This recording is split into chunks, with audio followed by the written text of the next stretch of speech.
Ok. À propos des brachot qu'on dit avant d'allumer la Hanoukia, la Gemara pose la question suivante. Maï mevarer. Qu'est-ce qu'on doit faire comme bracha avant d'allumer la Hanoukia? La Gemara va nous enseigner la fameuse bracha qu'on connaît tous. Mevarer, Asher Kideshanu, Bemizota Vetzivanu, la Ner Shel Hanouka. Ok, c'est la bracha, c'est de là qu'on apprend la bracha. Et là, la Gemara va poser une question. Ve'echan Tzivanu. Où avons-nous été ordonné d'allumer les bougies de Hanouka? Il n'y a pas écrit dans la Torah. Pour que tu peux dire Baruch ata Hashem, Eloheinu melech haolam, Asher kideshanu b'mitzvotav. Dieu il a rien demandé s'il il n'y a pas une mitzvah de faire, d'allumer la Hanoukia. C'est une mitzvah que les Chachamim ont rajouté. Alors comment on peut dire quelque chose dans le noussar de la bracha qui ne correspond pas à la réalité? Donc la Gemara elle pose Ve'echan tzivanu. Où c'est qu'on a été ordonné? Et là, on va avoir deux approches. Ravavia, Amar, je vais te dire d'où on a appris cela. Il y a un passage qui nous dit Al pi Torah, asher yorucha, ve'ala mishpat, asher yomru lecha, ta'aseh.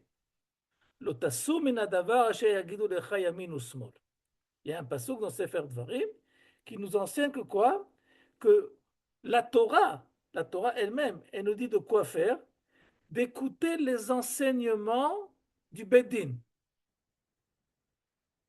à toutes les époques. Ce que va enseigner, ce que va ordonner le Bedin, c'est en fonction de l'environnement, en fonction de l'histoire contemporaine. Donc, qu'est-ce qu'elle a dit, la Torah? Qu'est-ce qu'il a dit à Kadosh Baruch Hu? Même si je ne me suis pas mêlé de l'affaire, je vous donne dès maintenant une ordonnance de quoi faire, un ordre de quoi faire, d'écouter et de ne pas s'écarter de tout ce que vont dire au fur et à mesure de l'histoire d'Israël les Chachamim. C'est ce qu'on appelle le Issour, Lotassour minadavar asher yagidu lecha yamin usmol. C'est Issour Lotassour. Très connu que de là on apprend que quoi que ce que tous nous ont enseigné les Chachamim a été, s'appelle, cette ordonnance, elle provient d'une ordonnance de la Torah, ce qui veut dire que selon le Rambam Maïmonide, et il déduit du Passouk qu'en fin de compte, toutes les mitzvot des Rabbanan, elles sont minatora, puisque la Torah nous dit d'écouter les Chachamim. Donc quand je fais une mitzvah de Rabbanan, j'accomplis une mitzvah de la Torah, puisque la Torah elle-même m'a ordonné de les écouter. Ah, alors comment c'est possible de dire une chose pareille? Alors, si c'est ça comme ça, si c'est vraiment comme ça que tout est minatora, alors pourquoi mitzvah de Rabbanan, mitzvah de Chachamim? Pour nous dire que quoi? Que à propos de ces mitzvot que les Chachamim vont instaurer avec l'aval de la Torah, il y a un autre système qui se met en place, comme par exemple, Safek des Rabbanan, les Kula. Quand il y a un Safek sur Mizat des Rabbanan, on va aller vers la facilité, ce qui n'est pas le cas si c'est Safek Mitzvah Minatora. Mais qui c'est qui a dit, qui c'est qui a fait cette distinction? La Torah elle-même. Donc, la distinction qu'on doit faire entre mitzvah de Rabbanan, mitzvah minatora, c'est pas parce qu'au niveau du statut de la mitzvah, il y a une différence. Selon le Rambam, tout est minatora. Pourquoi il y a cette différence? Au niveau des conséquences de la mitzvah. Donc, premier avis, d'où on sait qu'il faut allumer la lumière, les nérodes de Hanouka. Il y a eu les événements de Hanouka. Les Chachamim ont décidé d'en faire une fête, d'instaurer une fête. Leur volonté, leur dire, c'est mitzvah minatora. De quoi? Lotasu minadavar shayagidu lecha yamin usmot. Premier avis. Deuxième avis, celui de Rabbi Nechemia, qui nous dit non, c'est pas de ce passage qu'on apprend l'ordonnance d'écouter Chachamim, c'est d'un autre pasuk qui nous dit Zechor, toujours à la fin c'est toujours dans Sefer Dvarim, mais là à la fin. Zechor Yemot Olam, rappelle-toi de l'histoire, Binou Shenot Dorvador étudie cette histoire, l'histoire mondiale, chez Alavicha Veyagetra. Tourne-toi, pose la question à ton père, Veyagetra, et il va t'expliquer. Qu'est-ce qu'il va t'expliquer? Tous les déroulements de l'histoire. Zekenecha, tes anciens, Veyomrulecha, ils vont t'expliquer.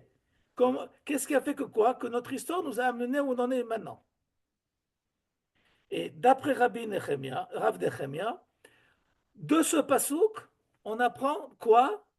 L'ordonnance d'écouter les chachamim. Non, excusez-moi, je reprends. On apprend l'ordonnance de quoi? Que il y a aussi une ordonnance de quoi faire? De faire des mitzvot de Rabbanan.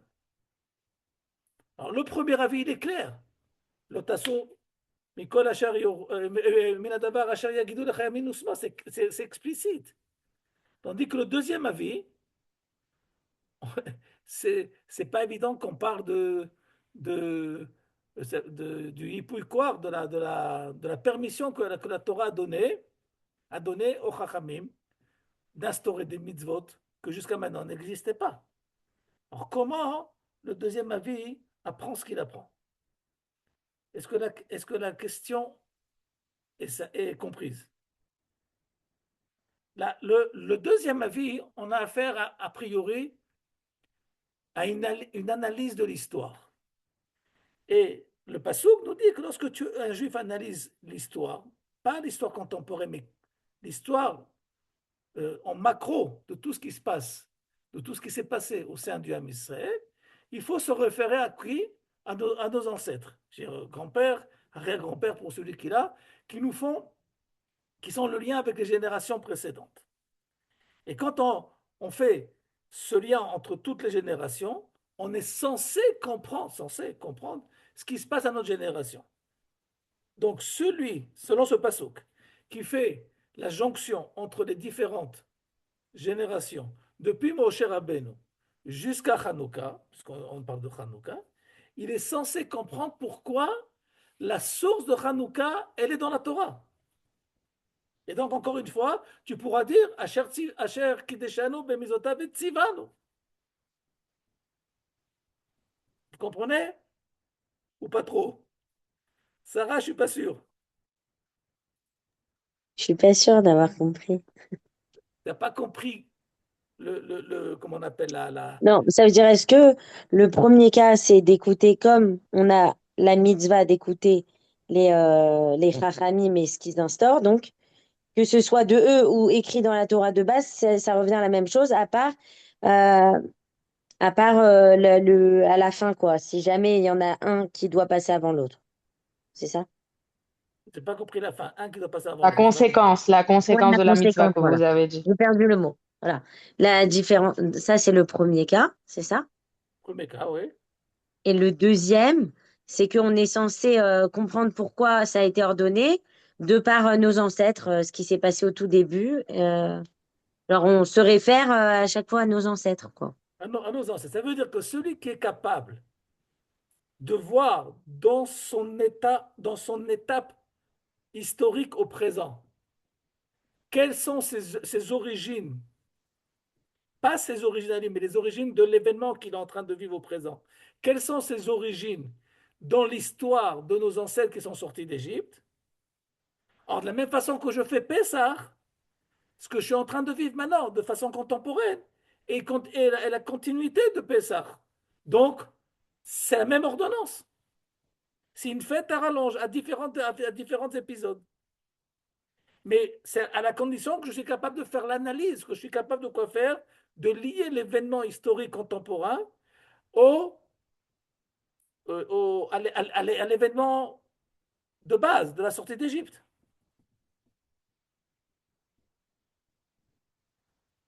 Je ne vous demande pas, par exemple, de comprendre le pourquoi et le comment. Je vous demande juste d'essayer de comprendre qu'est-ce qui est dit jusqu'à maintenant.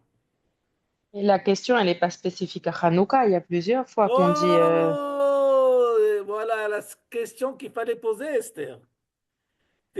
Esther pose la question à 10 000 dollars ou 10 000 shekels, je préfère. Que quoi? que la mitzvah de Rabbanan, c'est pas. Il y a 7 mitzvot de Rabbanan. C'est pas la seule mitzvah de Rabbanan, Hanouka. Alors comment se fait-il que Chachamim, ils se sont réveillés à poser cette question d'Afka sur Hanouka? Il y a fait, il y a fait, il y a Purim, il y a d'autres mitzvot, Eruv Tafshelin, Eruv Chatzerot, il y a beaucoup de mitzvot de Rabbanan. On n'a pas vu qu'ils ont. Là-bas, ils ont. euh, en tout cas, ce qui est clair, c'est que pour le Chachamim, il est extrêmement important de nous enseigner ce lien entre les mitzvot de Rabbanan, au niveau de la bracha, ok, et les mitzvot de la Torah, d'Afka par l'intermédiaire de Hanouka. Mais il n'y a Et ça, pas beaucoup il y a pas beaucoup de fêtes où il y a une bracha, enfin, par exemple, Purim, il n'y a pas une bracha qui a été ordonnée.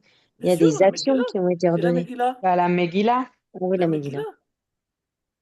Il y a une bracha avant, bracha après. Oh, oh. Et quand il y a, chez nous, il y a Yom Tov avant Shabbat, on fait Eruv Tafshilin. Le truc avec le pain, un œuf et tout, qu'on fasse que Shabbat et Yom Tov, c'est le même jour. C'est mitzvah de Rabbanan. Et on fait quoi? On fait une mitzvah. Netzilat Yadayim. C'est une mitzvah de Rabbanan. Et on dit tous les jours, à chaque mitzvah de Tzivano, à Netzilat Yadayim. Adlakat Nerot. Adlakat Nerot, on peut dire que c'est Minatora. Ok, il y a une des c'est Adlakat Nerot. C'est pour les Kadesh et Shabbat. Mais il y a énormément de mitzvot. On dit à chaque des Shano, Tzivano, et ainsi de suite. Et c'est mitzvot de Rabbanan.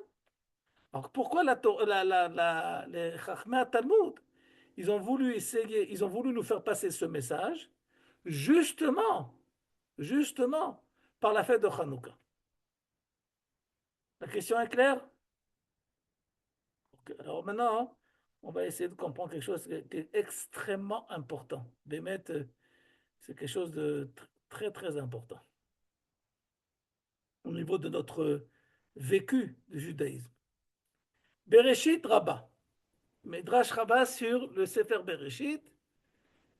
Ok, on connaît tous le pasuk. Va'aretz hayta tohu vavohu vechosher al pnei tehom veruach Elohim merachefet al pnei hamayim. Ce qui veut dire que quoi? Que le monde était complètement en tohu vavohu et dans l'obscurité, et il y avait le souffle divin qui planait sur, sur la création. Sur la création. Je vais vous montrer la source. Et là, le Midrash nous enseigne la chose suivante. Un Midrash qu'à mon avis, pas mal d'entre vous connaissent, il y a la chose suivante. Rabbi Shimon ben Lakish, Patar Karia Begaluyot. Il a expliqué ce fameux pasuk, Ve'aretz Aita Tohu Vavo, Vechosher al Pnei Tehom Veruach Merachefet al Pnei Hamayim. Il a expliqué que là est inscrit le programme de l'histoire mondiale. Ve'aretz Aita Tohu. C'est quoi Tohu? C'est Galout Bavel. C'est la Galout, l'exil de Bavel. Pourquoi? Parce que le pasuk dit dans Sefer Yirmiyahu, Ra'iti et haaretz, j'ai vu la terre, dit Yirmiyahu, Ve'ine Tohu. Et voilà que c'est le Tohu. Et où est Yirmiyahu? Yirmiyahu parle de la Galout de Bavel, après la destruction du premier Beth Amikdash. Vavo, Zegalout, Madai. Madai, c'est l'histoire de Purim. Pourquoi Vayavo, ça ressemble au mot Vayivahalu, la vie est Aman. Chosher, c'est quoi Chosher? Zegalout Yavan. Oh, c'est ce qui nous intéresse ce soir. L'obscurité a été introduite dans la création du monde, dans le projet divin, par la Grèce. Pourquoi?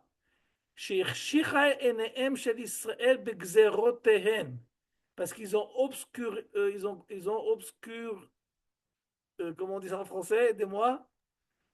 Amener l'obscurité. Voilà, ils ont amené l'obscurité Obscurci. dans la vie du Dieu Israël par leur décret. Pourquoi? Pourquoi? Quel était le fameux décret qui a introduit un côté obscur à la réalité? Kitvu Shabbat. al Keren Ashor, qu'est-ce qu'ils leur disaient les Grecs? Inscrivez sur la corne, sur une corne de taureau, She'en nachem chelek be'eloke Israël, que vous n'avez pas de lien, vous n'avez pas de part, vous n'avez pas de rapport avec le Dieu d'Israël. Ok? Vous devez graver. En deux mots, c'est renoncer à mon droit exclusif que j'ai avec Dieu. Mais où c'est que je devais écrire ça? Al Keren Ashor, sur une corne de taureau. C'est le texte qu'on va devoir étudier aujourd'hui. Mais juste pour finir le Midrash, Al Pene Tehom, Pene Tehom, c'est l'abîme. C'est qui ça? C'est Galut Mamlechet Arisha. C'est la galoute de la quatrième galoute. Qu'est-ce qu'on appelle Mamlechet Arisha? C'est ce qu'on dit dans l'Amida. Amalchut Arisha Teaker Utchaber Utralem. C'est ce qu'on appelle Edom. Pourquoi ça s'appelle l'abîme? She'en laem cheker. Ils n'ont pas, ça n'a pas de limite, ça n'a pas de fin, ça n'a pas d'emprise.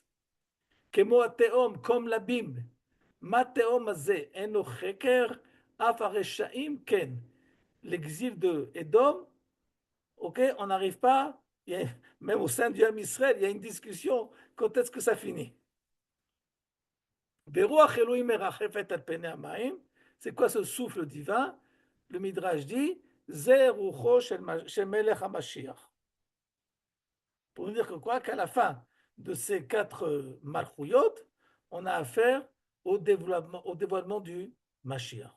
Ce n'est pas le cours d'aujourd'hui, mais juste je vous montre que d'après ce Midrash, a priori, il n'y a pas de libre arbitre à l'histoire mondiale, puisque le flash d'information, il est donné avant même que les gens, les peuples en question, les nations en question, ils n'étaient même pas créés, mais même pas y pensaient à cela.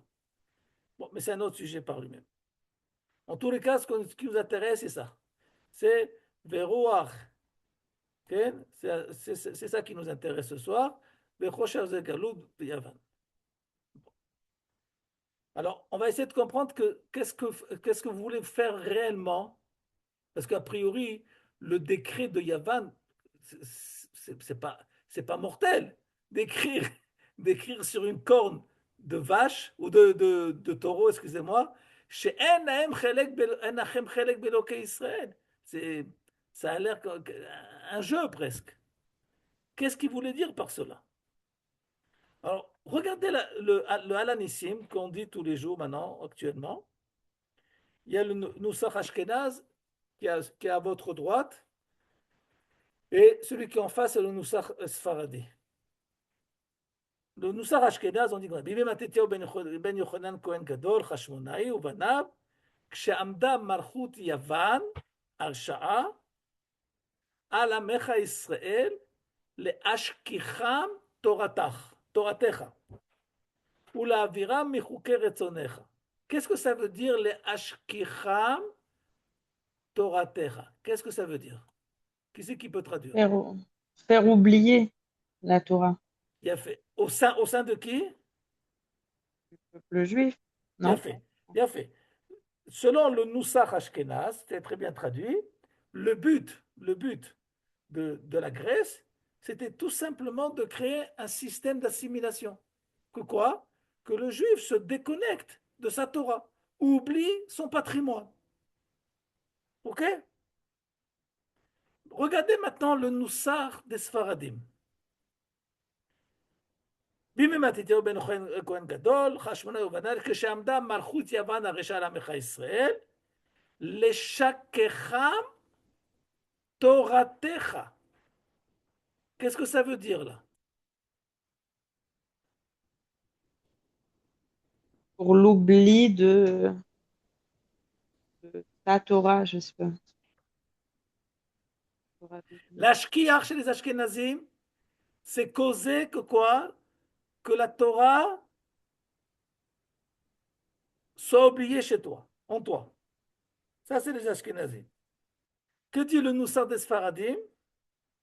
Les Shakecham de créer l'oubli, pas de, entre la.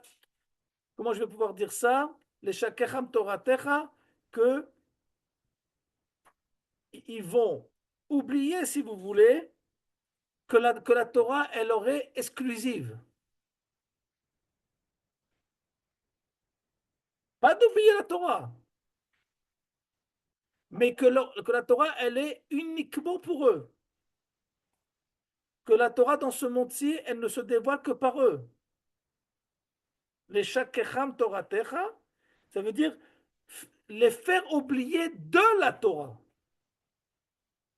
Chez les Ashkenazim, c'est quoi? C'est de faire oublier la Torah chez l'homme Israël, Dieu homme Israël. Tandis que chez le Nusar de Sfaradim, c'est quoi? C'est de faire oublier la Torah, de faire oublier le homme Israël de la Torah. Est-ce que vous comprenez la différence ou pas? Selon ta tête, Esther, tu ne comprends pas. Non, je comprends pas la traduction, je comprends l'idée, mais je vois pas ce que Moi vous non dites. plus, j'ai pas compris. Shakecham Toratecha. C'est qui les Shakecham? C'est qui le même à la fin, le pluriel du même? Leur faire oublier la Torah.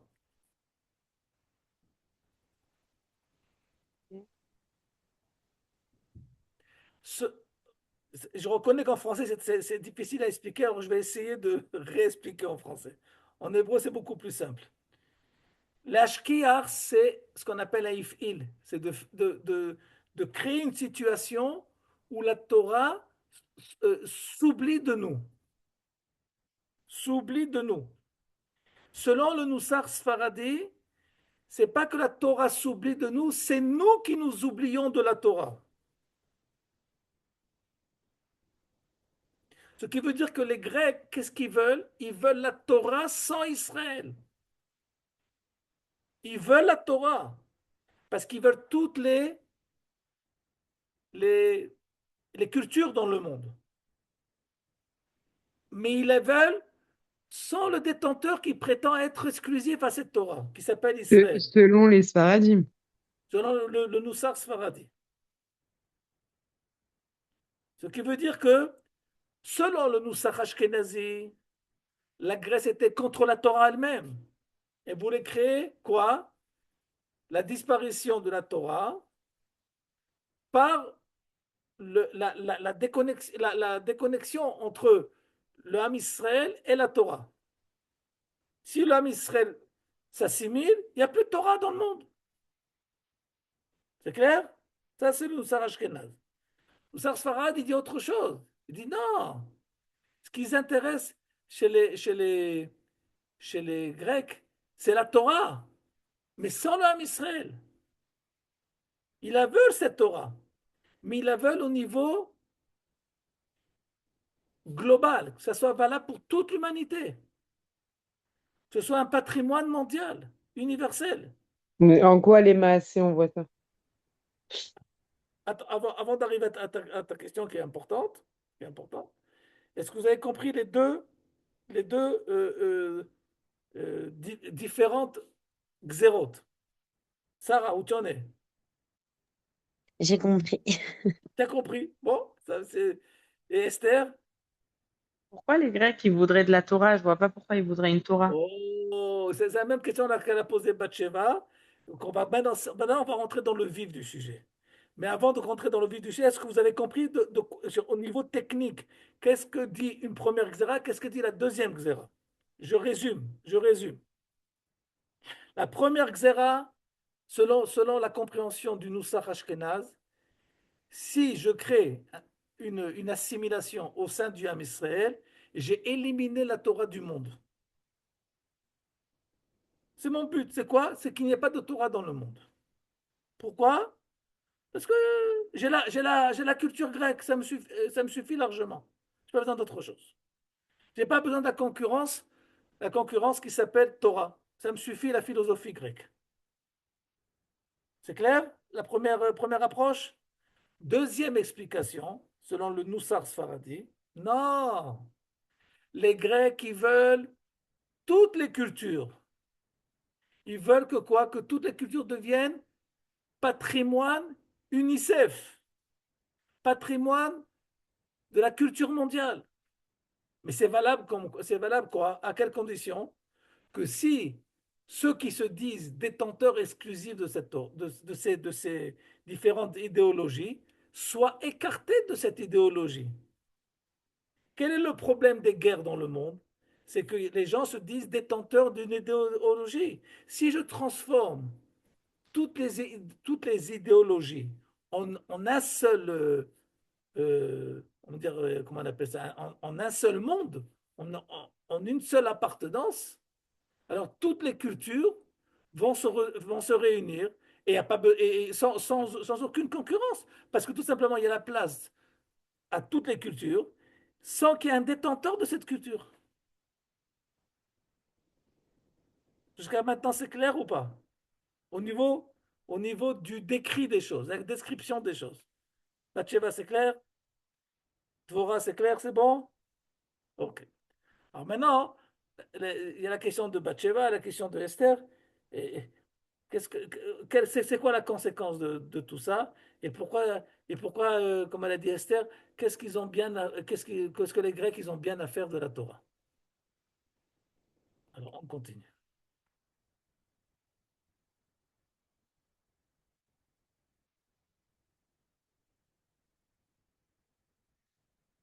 Et là, on va toucher un problème, un sujet extrêmement important qui nous touche dans notre vie de tous les jours, dans notre approche, dans notre perception, qu'est-ce que c'est que la Torah. Lorsque nous prions tous les jours, nous disons la chose suivante. Baruch ata Hashem, Eloheinu ve'Elohei avotenu, Elohei Avraham, Elohei Yitzhak ve'Elohei Yaakov. Qu'est-ce que vers qui nous tournons? D'abord, nous tournons à un Dieu qui est le nôtre, Elohenu.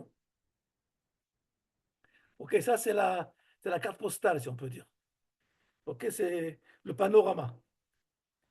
Mais lorsqu'on veut un peu plus comprendre c'est qui ce Elohenu, ça va passer par une relation bien précise, qui est Elohé Abraham, Elohé Avotenu, Elohé Abraham, Elohé Yitzhak, Elohé Yaakov. Qui c'est qui manque ici? Tout le monde, sauf Abraham, Yitzhak et Yaakov. Et quel est le diminutif de ces trois personnes que les autres, que personne d'autre a par eux? C'est quoi leur diminutif? Avotenu. C'est les seuls qui sont définis comme Avotenu. Moshe, il n'est pas appelé Avotenu. Qu'est-ce qu'il a appelé Moshe? Moshe Amen. Rabbeinu. David, il n'est pas appelé Avotenu. Il est appelé Malkeinu. Les seuls qui ont la relation de Av, c'est Abraham, Yitzhak et Yaakov. Et lorsque nous prions à Kadosh Baruch Hu, la relation que nous voulons avec lui, c'est laquelle? C'est une relation de fils, de fille à père. C'est la raison pour laquelle que nous mentionnons Abraham, Yitzhak et Yaakov pour nous faire comprendre que lorsque l'âme Israël prie, lorsque l'âme Israël essaie d'avoir un contact avec Akadosh Baruch Hu, c'est un contact parental, familial. OK? Et pas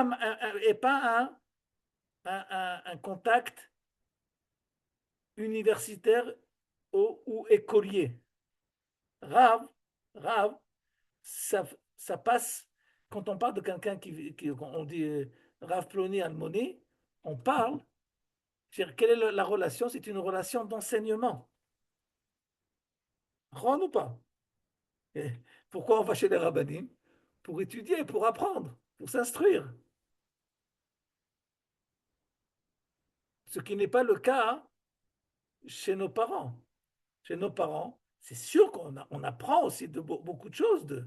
Mais la relation basique qu'on a avec nos parents n'est pas censée être une relation d'école ou de fac. ou d'enseignement. C'est censé être tout simplement une relation de vie naturelle, de père à fils. OK? Et la relation qu'on est censé avoir lorsque nous sommes en contact avec Akadosh Baruch Hu, c'est Elohenu veloé avotenu. Veloé avotenu. OK, donc on a déjà avancé sur ça.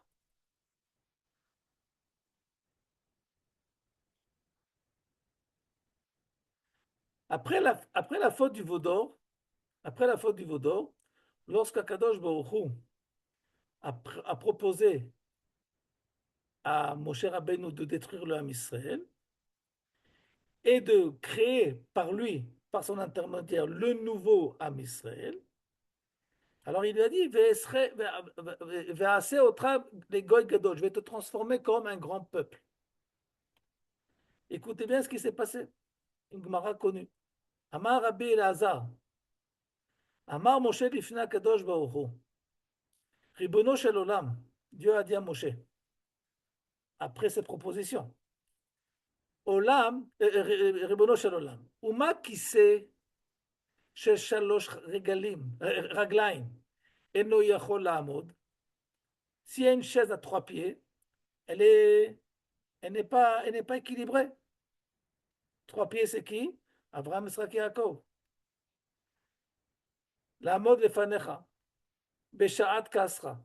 Kise shel regel echad, une chaise qui a uniquement un seul pied. Ça veut dire, moi, Moshe, alachat kama vekama. Qu'est-ce qu'il dit Moshe?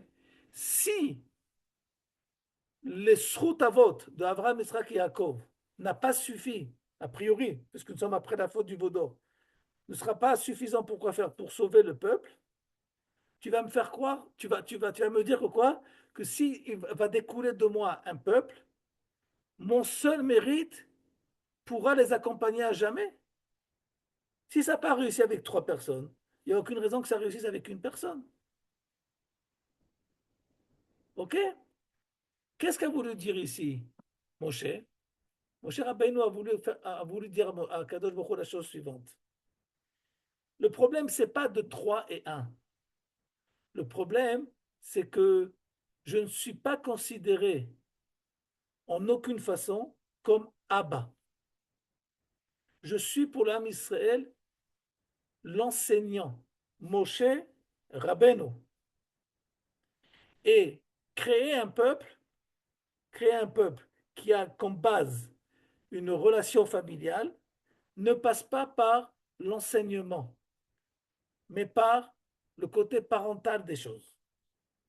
Ce qui veut dire que lorsque, regardez bien ce qu'il va dire le Rav Ashkenazi de façon crue là, Hayevanim, source numéro 6.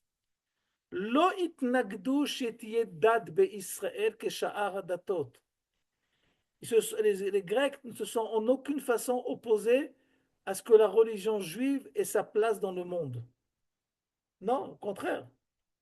Aval, Hakesher shel Israël la Torah ou lo keshar hadatot. Ce qui les dérangeait, c'est le lien qui existe entre l'homme et Dieu selon le judaïsme. Notre lien, il est Mina'av velo Minarav. Qui c'est qui doit enseigner la Torah officiellement et primairement? C'est le Rav à son Talmid ou le père à son enfant? Le père. Le père à son enfant. Ok, de la même façon que c'est lui qui doit lui apprendre aussi à quoi faire Bathsheba, À nager et à un métier. nager, à conduire et ainsi de suite. Et Vegam ou Manout, avoir un métier. Parce que si un père il n'apprend pas à ses enfants d'avoir un métier, et il aura appris à devenir des brigands. OK?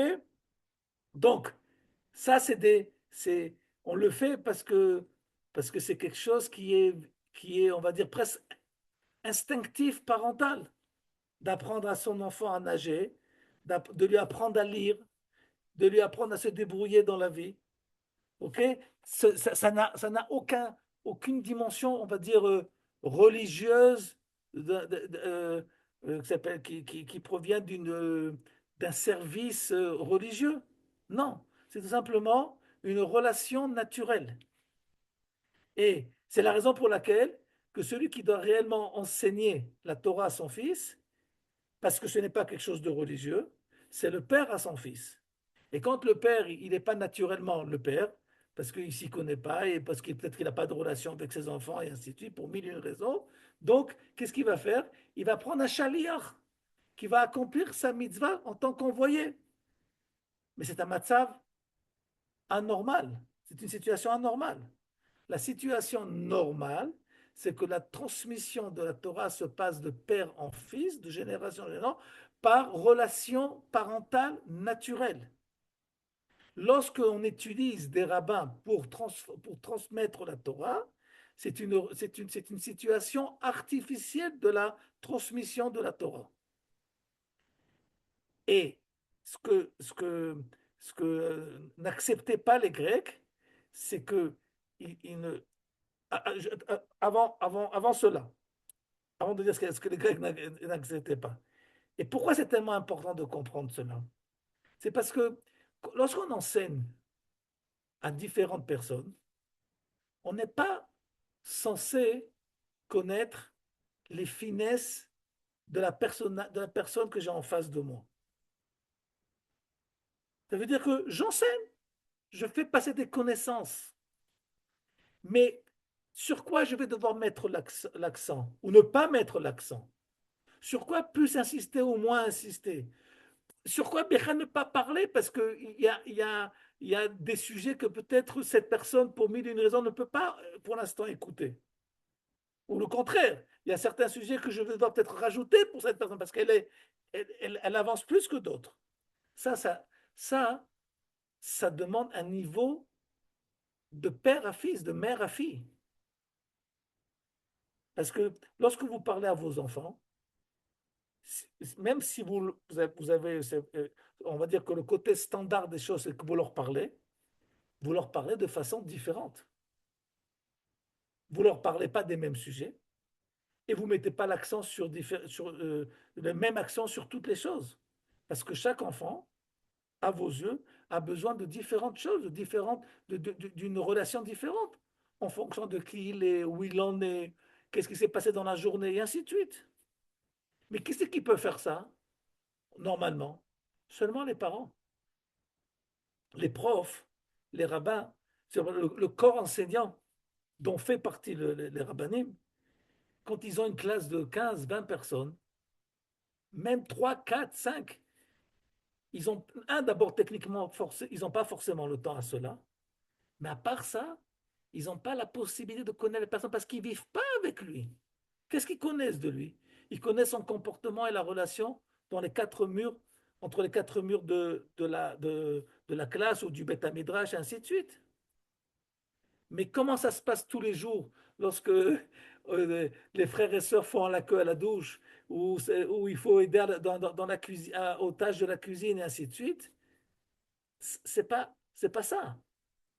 Et ce que la Torah nous demande, c'est de vivre une Torah dont la nature passe par la relation familiale parentale.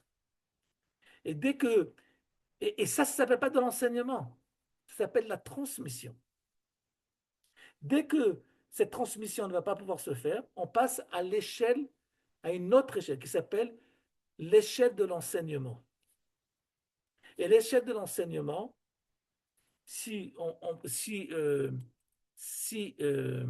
comprend cela, alors tu ne dois pas forcément avoir une relation pour faire passer un, un- un taux de connaissance. Le grand problème qui existe dans le monde de l'enseignement, le grand problème qui existe, c'est la relation entre le corps enseignant et les élèves. Que parfois, tu n'as pas le choix. Tu parles à 10, 15 personnes et tu ne peux pas faire attention à qui tu parles. Tu peux peut-être avoir une définition du groupe. Donc, tu sais plus ou moins euh, euh, à quelle population tu as affaire. Mais la chose, elle passe pas par aussi le sentiment. Lorsqu'on enseigne, le message, il passe surtout au niveau intellectuel, au niveau de la matière, à tel point qu'elle s'appelle matière kodesh, matière profane. Mais la Torah, c'est pas de la matière. La Torah, c'est Torah Traim. Et pour que je puisse, pour que je puisse avoir une relation de vie, de Chaim, il faut que chacun, entre les deux personnes au moins, se connaisse réellement. C'est comme un couple, c'est comme une famille, c'est ça la Torah. Et ce qu'ont voulu faire les Grecs, d'après cette explication, c'est qu'ils ont voulu transformer la Torah de transmission à enseignement. Ce qui veut dire qu'ils ont dit, si la Torah n'est que enseignement, je vous donne un exemple. Imaginez-vous que un de vos enfants, je sais pas, il a besoin de comprendre quelque chose. Qu'à l'école, ils ont essayé de lui faire comprendre. Impossible. Impossible. Ça passe pas. La seule qui va peut-être pouvoir leur faire comprendre quelque chose, avec le même contenu, ça sera un de ses parents. Le mère, la mère, le père. Pourquoi? Mais pourtant, là, il a redit exactement la même chose que le prof ou que le rabbin. La relation. La relation. Le fait que le père ou la mère, ils l'ont enlacé, une bise à droite à gauche, la relation parentale. C'est ce qu'on appelle la vie. Le côté enseignant crée une distance. Il y a le prof, la source de connaissances. Actuellement, c'est plus tellement valable avec tout ce qui est Google et ainsi de suite. OK? Et il y a l'enfant qui est censé recevoir cet enseignement. Mais, mais, mais au niveau du judaïsme, ça ne marche pas comme ça. Ça marche que de la même façon que les parents, sont eux qui ont l'initiative à la relation, mais c'est les enfants qui rendent parents les parents. Sans les enfants, les parents, ils ne sont pas parents. Et je peux vous, je sais pas, mais du coup, l'école juive, oui, L'école et juive, les shivas, ça tout ça, tout ça. s'approche plus d'une idée grecque que juif. Ça veut dire, Stam, hein, je vous dis, moi j'ai grandi dans une école goy. L'éducation juive, ça passait que par la maison, parce qu'il n'y avait pas le choix. Et du coup, finalement, je me dis, peut-être c'est un. Nous, on se repose. Maintenant, moi, je me dis avec mes enfants, on se repose sur le fait qu'à l'école, ils vont apprendre, etc. Du coup, on se détache un peu de ce rôle d'enseigner la Torah, parce que l'école nous remplace. Et je sais pas, je me dis peut-être on passe nos enfants à l'école en bas de la maison, ça serait avantageux. Tu vois que tu n'as pas posé une question, tu as dit exactement ce qu'il fallait dire. D'accord. La base de tout. Maintenant, il y a des enseignants qui sont extraordinaires, qui sont capables d'avoir une relation avec un de leurs disciples très très profonde. OK? Mais ce n'est pas valable au niveau d'une classe. Techniquement, c'est impossible. C'est impossible. Pas uniquement au niveau du temps, qu'il n'y a pas assez de temps. Au niveau que c'est pas, c'est pas, c'est pas la même nature, c'est pas la même maison. Il y a, parfois, il y a des messages qui passent par le regard. Ou simplement par le fait de enlacer la personne. Et tu fais passer tout le message. Mais le monde de Oui, l'enseignement, mais par- c'est surtout, même si on a affaire à des gens qui sont sentimentaux, ok? L'enseignement passe par la compréhension cartésienne, intellectuelle des choses. Et c'est ce que voulait la Grèce, que tout passe uniquement par la compréhension.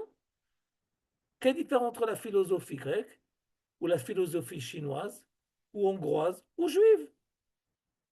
C'est pour ça qu'est-ce qu'il voulait faire? Il voulait enlever l'élément familial, l'élément parental de la Torah, le lien de père en fils qui est dans cette Torah. Il dit, la Torah n'a aucun rapport avec la nature familiale. C'est un domaine de connaissance comme tous les autres. Donc, si c'est un enseignement euh, euh, comme tous les autres domaines de connaissance, un Chinois qui s'y connaît en Torah pourra l'enseigner aussi. Comme un Juif qui s'y connaît en chinoiserie, il pourra enseigner la culture chinoise.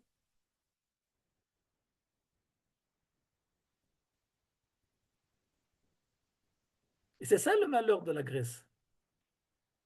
C'est que, selon cette explication, ils ont, oui, accepté la Torah, mais ils voulaient en faire une philosophie, une culture. Oui, mais là, on est d'accord que c'est ce qu'on fait tous, là. Nahon. Pourquoi j'ai choisi ce sujet, Bathsheba, d'après toi? Oui, mais non, mais parce que vous prenez le problème dans l'autre sens, là. C'est possible. Explique-moi quel est le sens, quel est le bon sens. Non, moi, je comprends par le fait qu'on doit apprendre que le père, que la mitzvah est donnée au père d'enseigner à son fils. En fait, c'est une façon mignonne de dire, mon coco, tu peux pas être un imbécile. אתה Non, חייב לדעת, אתה non, חייב non. ללמוד. Bathsheba, on n'étudie pas la Torah pour être intelligent ou pour être un bon père. Non, pas imbécile On dans le sens étudie la intelligent. Torah pour être un ben Adam. Oui, mais ce que je veux dire, c'est que tu peux pas construire une famille si tu sais pas. En fait, on t'a donné le chiyuv d'étudier par le biais de cette transmission-là. Nahon. Comme moi, je Maintenant, voyais ça comme ça. si je ne sais pas le faire, de la même façon que je ne sais Ouais, pas réparer la bicyclette de mon fils, j'irai chez un mécano. La même chose, lorsque je ne sais pas réparer la gdoucha de mon fils ou de ma fille, je vais chez un mécano, c'est un rabbin. voilà. Mais du coup, maintenant, il n'existe pas des gens qui font ça. Personne. Bien sûr que On non. étudie le Shabbat, on va enseigner quelque chose en plus. Ça revient, non, d'abord, ça revient à ce qu'elle a dit Esther. Il y a des gens, pour que tu saches, que je sais pas, ça existe en Israël, des gens qui n'envoient pas leurs enfants à l'école. Tout se passe à la maison. Ok, moi j'en connais comme ça. Tout se passe à la maison. Bathsheba, elle voulait faire ça. Quoi? Bathsheba, elle voulait faire ça. Et je me pends, et je me pends. Ok. Maintenant, le commun des mortels n'arrive pas à faire cela. Parce que d'abord, il y a bon, parce que la société occidentale fait qu'on est pris par 50 choses et qu'on ne peut pas. Alors, qu'est-ce qu'il faut faire? Il faut, il faut faire passer le message aux enfants. Je n'ai pas dit que ça marche, mais d'abord, il faut se faire passer à soi-même. C'est qui a le devoir exclusif de faire passer l'identité juive à ses enfants? Remarquez bien que je n'ai pas dit l'enseignement de la Torah. Je parle de l'identité juive à ses enfants. Moi, quand mon aîné est rentré à la yeshiva Techonite, à Yashlatz, et, alors son rabbin, il m'a demandé quelles sont, quelle est mon attente de la yeshiva. Je lui ai dit, ne l'abîmez pas.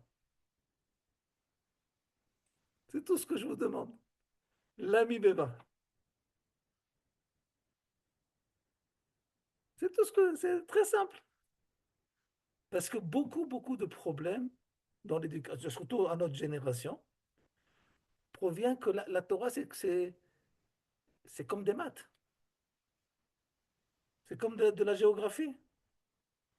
De la même façon que on n'aime pas l'école, alors on n'aime pas aussi la Torah. Et comme tu as dit Esther, tu as eu la joie et le mérite de ne pas apprendre dans une école juive. Et que pour toi, la Torah, c'était pas un produit écolier et rébarbatif. Non, c'est simplement euh, la vie de tous les jours à son stade le plus naturel.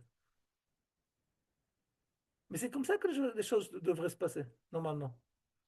Et nous vivons un système d'enseignement qui a beaucoup de ressemblances au système grec occidental. Où c'est qu'il y a, on en a parlé si je ne me trompe pas il n'y a pas longtemps, où c'est qu'on met l'accent sur comment on appelle ça, les Metsuyanim, les, les meilleurs. C'est dans les Jeux Olympiques, non? Il faut arriver le premier avec le meilleur score, ou ainsi de suite. C'est une notion grecque. C'est pas une notion juive. Il y a un passouk dans la Torah qui dit qu'il faut être le meilleur? Non. Moi, en tout cas, je connais pas. Je connais pas. Mais quand on prend ces notions occidentales et qu'on les introduit dans le Beth Midrash, dans les écoles juives, c'est une catastrophe. C'est du chatnez. Et c'est exactement ce qu'a voulu la Grèce. Parce que, parce que la relation qui se développe entre l'élève qui aurait dû être un fils, ouais, en face de moi, je suis censé avoir un fils, une fille, pas un élève ou une élève. Ok? Quand cette relation ne passe pas, alors l'enfant, encore une fois, il se retrouve dans le domaine de l'instruction. Il y en a qui s'appelaient, il y en a qui ne s'appelaient pas. Moi, je vais vous raconter une histoire personnelle. Je peux vous raconter cette histoire parce que Dina n'est pas là ce soir. J'avais une question, un truc qui me tourmentait pendant des années et des années et des années. Je suis allé voir Bémet Gdolé Olam. Gdolé Olam. Et un jour, je suis parti en France voir mes parents habitent encore en France. Et je me suis dit, je vais aller voir le Rav Ben David, le père de Dina, Zichrono Livracha, qui m'a appris, après que Dina m'a appris à l'Efbet, lui, il m'a appris un peu le Chumash. Mais il me connaissait très bien, très très bien. Je suis allé avec lui, je suis rentré chez lui à la maison. Au bout d'une heure et demie, je suis ressorti avec la réponse. Qu'est-ce qu'il a dit de mieux que les autres? Rien du tout. La relation de père à fils. Il ne me prenait pas pour son élève. Il me parlait comme à son fils. Vous comprenez de quoi on parle ou pas? Maintenant, je n'ai pas dit qu'il savait faire ça avec tout le monde. Ça, je ne le connais pas. Et c'est censé être la relation qu'on est censé avoir quand on enseigne. Si on n'a pas cette relation, ça devient de l'instruction occidentale grecque. Est-ce Et que tu peux apprendre, j'ai et une tu peux, question? et tu peux apprendre à la fac philosophie juive. Excuse-moi, Marianne, je ne t'ai pas entendu. Ouais, j'ai dit que j'ai une question, Vas-y, une, vas-y. que- une question et demie en fait.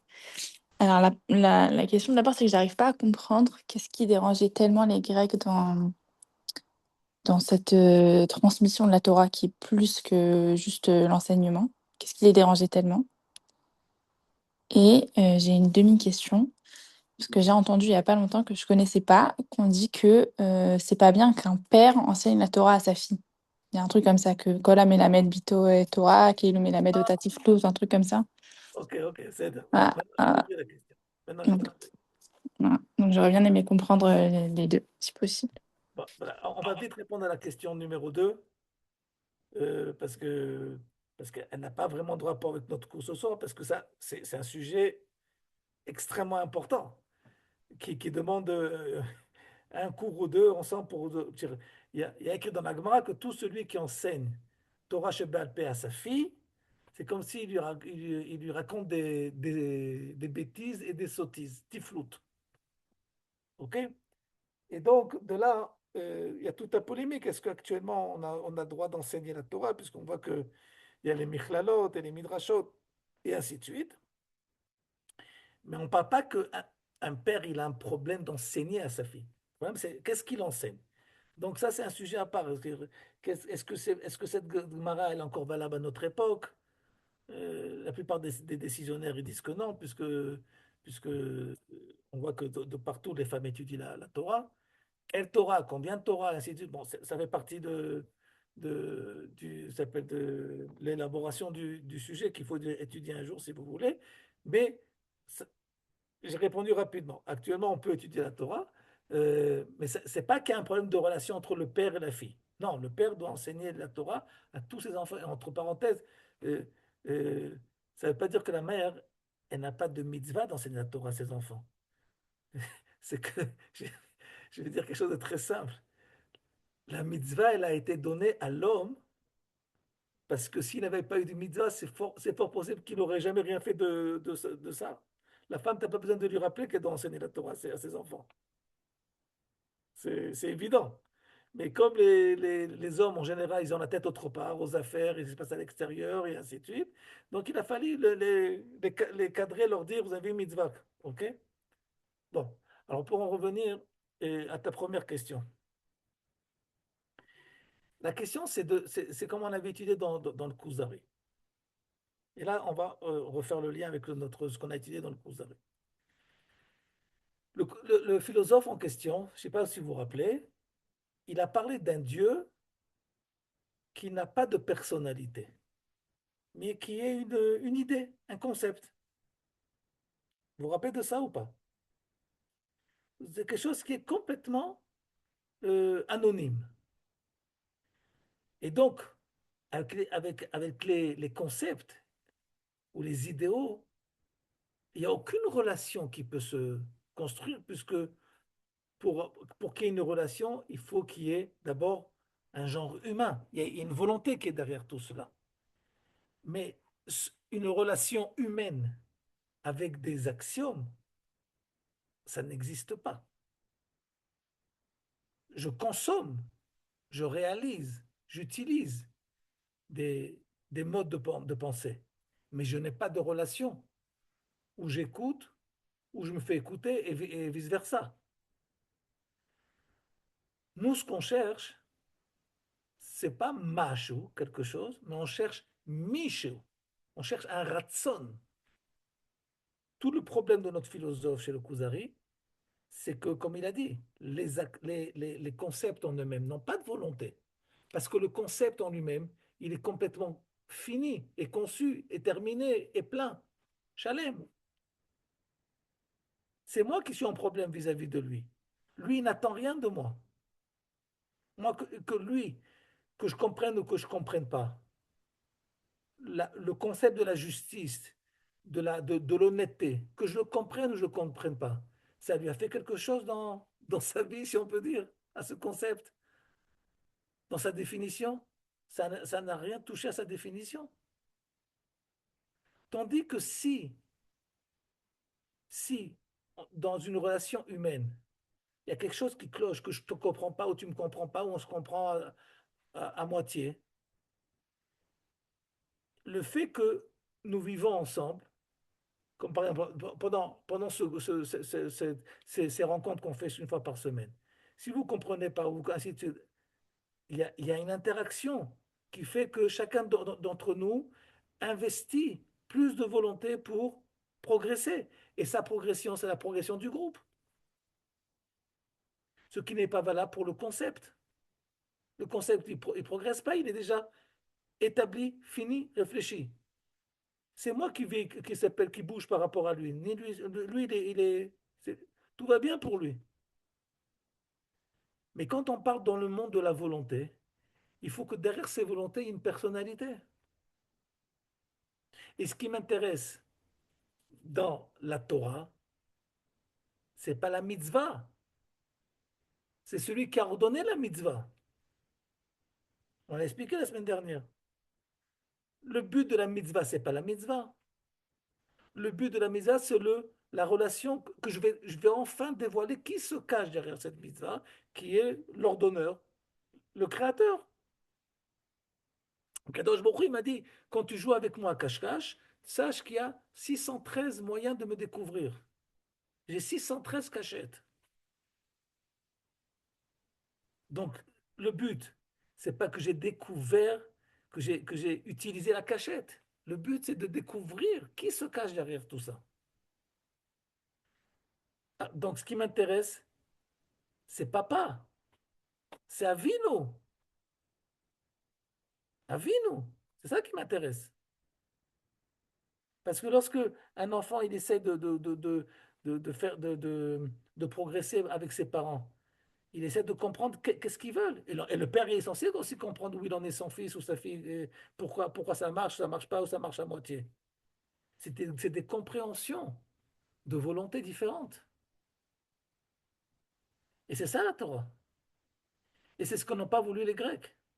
Les Grecs ont voulu enlever toute cette notion de volonté, toute cette notion d'identification. Lorsque je vais étudier la philosophie chinoise, je peux très bien m'intéresser à la philosophie chinoise sans être chinois et sans vouloir être chinois. Mais celui qui étudie la Torah sans vouloir être ce que la Torah demande, c'est un blasphème. C'est un chilul Hashem. Pourquoi? Parce que je n'étudie pas un contenu, un sujet intéressant. Je m'étudie à moi-même. J'essaie de comprendre en quoi sa volonté peut être la mienne. C'est ça qui m'intéresse. C'est pas l'aboutissement intellectuel. Et ça peut passer que avec une transmission et pas un enseignement Bien philosophique. sûr, parce que maintenant, encore une fois, j'ai pas dit qu'il peut y avoir des rabbins ou ou des profs qui arrivent à connaître extrêmement bien leurs élèves, ou certains élèves dans chaque promotion. Il peut y avoir des gens qui savent, qui sont très très doués dans les relations humaines, mais ça ne sera jamais égal à ce que les parents peuvent faire. Jamais. Ou ne pas faire. C'est aussi comme ça. OK? Mais la Torah, c'est Torah, euh, comment là-bas c'est écrit? Artitosh Torah timcha. Lo Torah te moratra. Torah timecha. Shema beni musar avicha. Ve'artitosh Torah timecha. La Torah, elle passe par qui? Par la maman. La culture grecque, la philosophie grecque, elle passe pas par les mamans grecques. Ça ne les intéresse pas. Peut-être que oui, peut-être que non. Si la mère, elle est plongée là-dedans, va cacher. Mais là, on parle d'identité. Et pour transmettre le patrimoine identitaire, comme j'ai dit tout à l'heure, il faut connaître la personne qui est en face de moi. Combien il peut écouter, qui il est, où il en est, et ainsi de suite. Et pourquoi la maman, elle s'appelle, et pourquoi, vous avez déjà posé la question pourquoi euh, euh, le mot rachamim, ça provient du mot rechem, en français, les entrailles. Parce que c'est quelque chose qui est senti au niveau de l'intuition maternelle. La rachamim. C'est pas la rachamim du Bet Amishpat. C'est que il y a une décision et la maman, elle est capable de dire, c'est pas valable pour mon fils. Pourquoi? Je peux pas t'expliquer. C'est un senti. C'est un vécu. On ne peut pas avoir ni de licence ni de doctorat sur ça. C'est la rencontre entre des volontés, entre deux êtres qui se connaissent, cest qui se connaissent. L'enfant, il provient d'elle. Mais à Rechem, Sheila. אז יש לה רחמים. Vous comprenez de quoi on parle ou pas trop? Esther, dis-moi, fais-moi un signe de vie. Ça va, c'est bon? Et Dvorah. Non, moi, je me demande si cette transmission, euh, des fois, c'est pas trop richi. Vous voyez ce que je veux dire? Des fois, Tu as raison dans ce que tu euh, dis. C'est pour ça qu'il y a un père et une mère à la maison. Le père, il est censé, hein? Il est censé être un peu plus circlé, passer les choses au niveau truc. Et la maman, d'équilibrer par le côté regesh. Mais c'est un tango. ouais, Cette chose-là, et- elle est presque impossible à réaliser par par le côté de l'enseignement.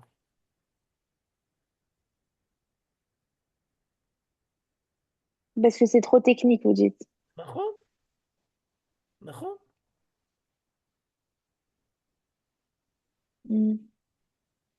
Ouais. Marianne, où tu en es? J'essaye de m'identifier.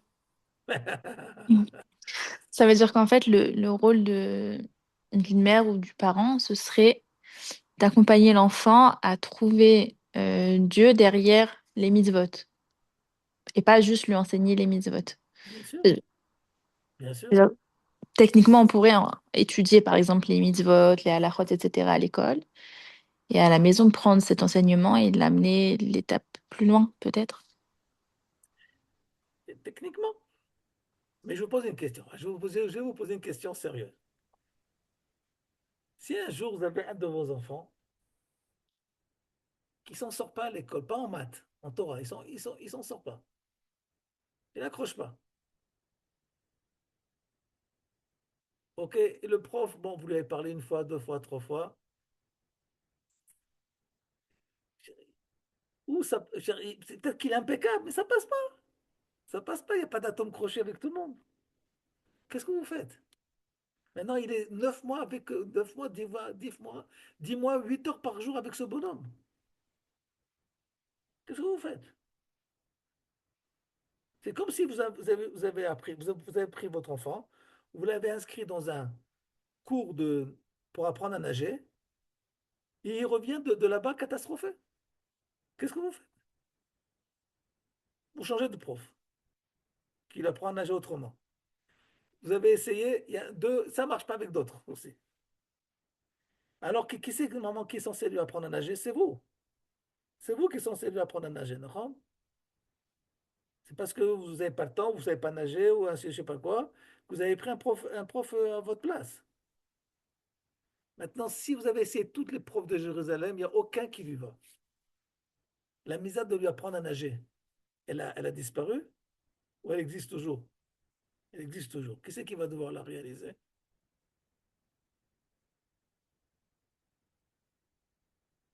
Chacun d'entre vous. OK? Ce qui veut dire que si un de vos enfants ne s'en sort pas à l'école en Gomara ou je ne sais pas quoi, qui c'est qui est censé s'occuper de lui au prix même de son travail? C'est son père ou sa mère. C'est ça que ça veut dire. Parce qu'on parle d'identité. On ne parle pas d'enseignement. On parle d'être un Ben Adam.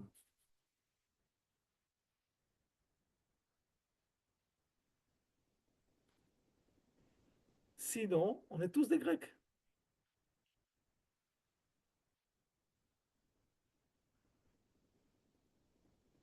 Donc les Grecs, ils cherchaient pas vraiment forcément l'assimilation, mais ils Selon cette cherchaient, explication, selon non, cette non. explication. Selon cette explication, ils ne cherchaient pas forcément à assimiler. Ils voulaient créer une assimilation comment on appelle ça, d'un monde global. Mm. Que la Torah ne vient pas dévoiler une identité, mais un niveau de connaissance ou un intéressement. Au même niveau que les autres philosophies. D'accord. Mm. Que la Torah soit une philosophie parmi toutes les autres philosophies. Elle a sa place, mais comme tout le monde. Mais ne faites, non, ne faites pas de la Torah une histoire de famille, d'une relation parentale. On n'a jamais vu que un contenu philosophique sera mieux compris par le sentiment, par la relation familiale. C'est pour ça que c'est passé par l'interdiction de la Brit Mila. J'ai pas entendu. C'est pour ça que du coup, ils ont interdit la Brit Mila, que ce Bien soit sûr, la tout transmission simplement. de père en fils. Nahon, nahon, nahon, nahon, nahon. Ouais.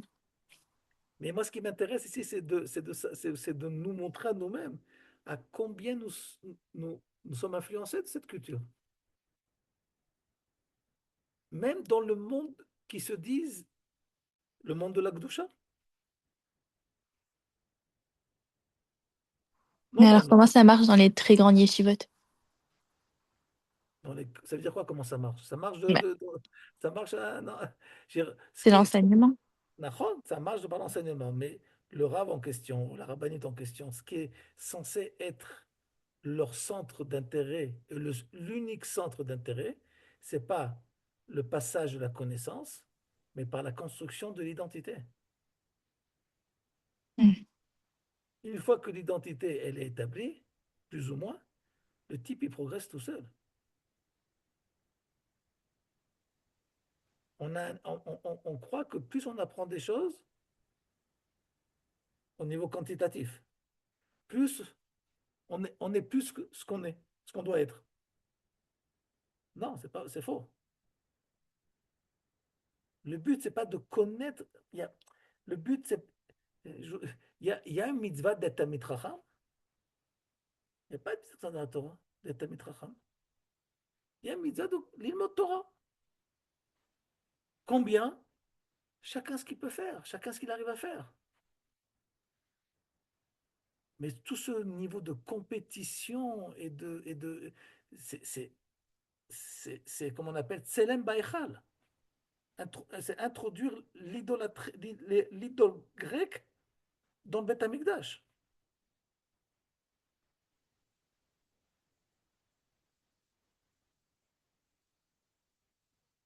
Vous comprenez un peu de quoi on parle un peu?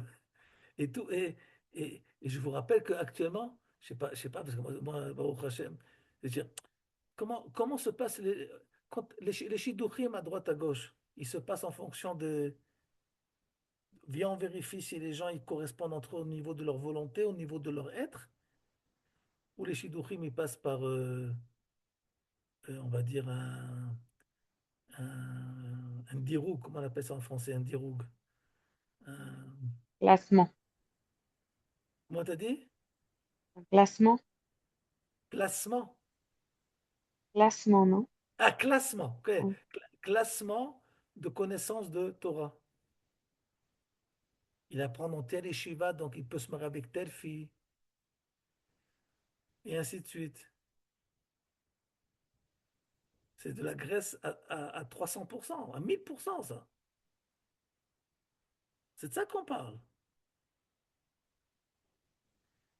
Alors, Marianne, quand ça s'appelle de dire qu'ils ont voulu créer l'assimilation, mais c'est évident. C'est pas pour ça qu'on fait une fête. Il y a plein d'autres religions qui ont voulu faire, qui ont voulu introduire en nous l'assimilation. C'est qu'ils ont voulu autre chose. Il n'y a pas plus grande assimilation que lorsque tu ne sais pas que c'est de l'assimilation.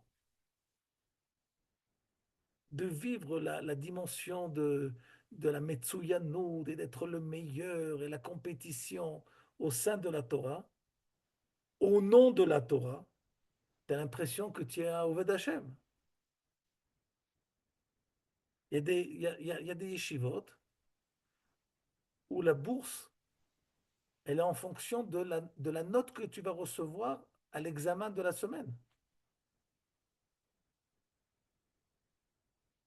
Et si le type, il est Oved Hashem, mais Akadosh Baruch Hu ne l'a pas aidé au niveau de sa compréhension. Il n'a pas été gâté sur ça. Mais il est Oved Hashem. Alors il n'a pas droit à une milga comme tout le monde. C'est pas la Grèce, ça?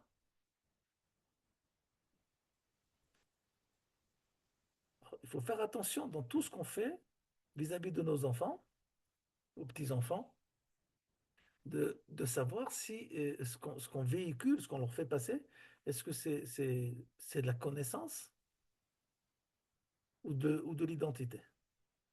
Et c'est la raison pour laquelle la relation première de la Torah, c'est une relation de Abba. C'est ça le plus important.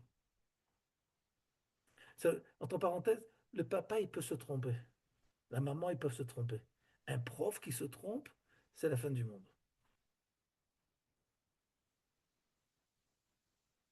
Parce que dans la famille, on peut se tromper. Entre parenthèses, si un jour vous vous trompez avec vos enfants, n'ayez pas honte de leur demander pardon. Il n'y a aucun problème. Au contraire, ils vont vous apprécier encore plus. Ah, papa, maman, ils ont fait une erreur, le truc. J'apprends Gamedze. Ok? Alors, avec votre permission, on continue un peu le texte. Écoutez bien jusqu'où ça va aller. אנחנו מתפללים לאלוהי אבותינו ולא לאלוהי האב, ולא לאלוהי משה רבנו. על כן נזקקת הגמרא, או laissez tomber ça. Écoutez bien qu'est-ce qu'il dit le Rav Ashkenazi ici, regardez. C'est assez virulent. Trilat הכפירה, le début de l'hérésie, היא בהחלפת אלוהי האב ואלוהי הרב. Lorsqu'on remplace le père par l'enseignant. כל הכיתות התחילו כך. Toutes les sectes ont commencé comme ça. Car גם הנצרות, tel point que le rabbin de la Natsrout, c'est aussi le père. Le curé, c'est le père, on appelle le père. Mais ce n'est pas un père, c'est un enseignant. שהחליפה בין אלוהי האב לאלוהי הרב. Et dans le livre du Kuzari qu'on va bientôt arriver à cette époque, à cette étape, c'est d'ici 3-4 mois, il y a écrit, lorsqu'il va faire connaître l'âme Israël, il va dire Elohé Abraham, Yitzhak et Yaakov. Donc c'est quoi? On vit une histoire à dimension parentale. Ce qui veut dire que de la même façon il y a des choses que seulement dans votre famille, dans votre intimité familiale, il y a seulement vous qui pouvez la comprendre. Et c'est quelque chose que vous pouvez en aucune façon enseigner, pas parce que vous ne savez pas, c'est parce que cette intimité, c'est impossible de la faire passer. C'est quelque chose qui est propre à votre famille. Il y a des choses qui ne peuvent pas s'enseigner, pas au niveau technique. J'ai aucun moyen de faire passer cette énergie familiale. C'est où tu la vis ou tu la vis pas. De la même façon, il y a des choses au sein du Ham Israël qui sont à cette échelle. C'est la raison pour laquelle il y a un interdit d'enseigner la Torah orale à un goy. Pas parce que c'est impossible techniquement. Il n'est pas bête de dire que je ne peux pas l'enseigner parce qu'ils ne vont pas comprendre, c'est du racisme primaire. Non. C'est parce que cette intimité parentale qui existe, familiale qui existe au sein du Ham Israël, elle est intransmissible. On peut seulement, uniquement quoi, la vivre, la sentir. Et seulement que celui qui a cette identité, il peut la percevoir et la vivre. Vous avez encore 10 minutes ou vous êtes fatigué? Dites-le franchement, c'est pas grave. On a fini plus ou moins quelque chose. Je voulais rajouter une autre idée, mais si vous voulez arrêter là, on peut s'arrêter là. Moi, je suis OK. Et les autres? N'ayez pas honte, il n'y a aucun problème. Mais Bathsheba, je peux continuer avec elle tout seul si elle veut après. Moi, je suis OK. Recopiez. Vous voulez continuer ou on s'arrête là? On Moi, continue un je peux peu? continuer si vous Ok. voulez. Alors, un truc important, regardez bien ce qui se passe. Excusez-moi.